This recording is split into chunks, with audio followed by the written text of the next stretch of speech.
نحمده ونصلي على رسوله الكريم أما بعد فأعوذ بالله من الشيطان الرجيم قال رسول الله صلى الله عليه وسلم إنما بعثت معلما.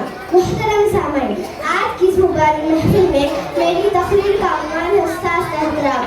محترم سامعین، ہمارے پیارے نبی محمد صلی اللہ علیہ وسلم نے فرمایا کہ میں تمہارے لیے ایک معلم بنا کر بھیجا گیا ہوں. کسی شاعر نے کیا ہی خوب کہا ہے، آداب بھی ایک قرینہ ہے محبت کے قرینوں میں. آداب بھی ایک قرینہ ہے محبت کے قرینوں میں. استاذ بھی ایک نگینہ ہے جنت کے نگینوں میں.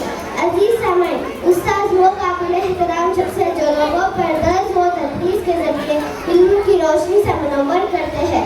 استاذ کا پیشہ سب سے عظیم اور مقدس پیشہ ہے. تمام پیغمبروں، فقیروں اور فکران نے استاذ کی عزت و احترام پر زور دیا ہے.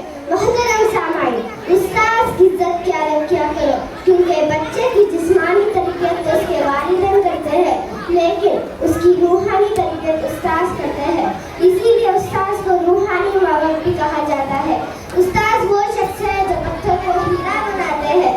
کسی شاعر نے کیا ہی خوب کہا ہے، ایک پتھر کی تقدیر بھی سنور سکتی ہے، شرط یہ ہے کہ اسے سلیقے سے تراشا جائے. محترم سامعین، استاذ تو کوئی ڈاکٹر نہیں ہوتے، لیکن ہر ڈاکٹر استاذ سے ہے.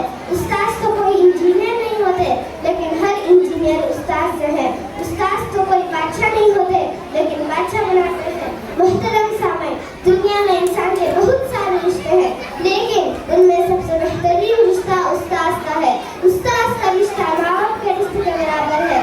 استاذ ہمیں ماں باپ کی زندگی کے اصل مقصد سکھاتے ہیں. کسی شاعر نے کیا ہی خوب کہا ہے، کتنی محبتوں سے پہلا سبق پڑھایا، میں کچھ نہ جانتی تھی سب کچھ مجھے سکھایا. پہنچا دیا فلک تک استاذ نے یہاں سے، پہنچا دیا فلک تک استاذ نے یہاں سے. واقف نہ تھی ذرا بھی اتنے بڑے جہاں سے. آخر میں اللہ سے دعا کرتی ہوں کہ ہم سب کو استاذ کی عزت و احترام کرنے کی توفیق عطا فرمائے. آمین. وآخر دعوانا الحمد للہ رب العالمین. والسلام علیکم ورحمۃ اللہ وبرکاتہ.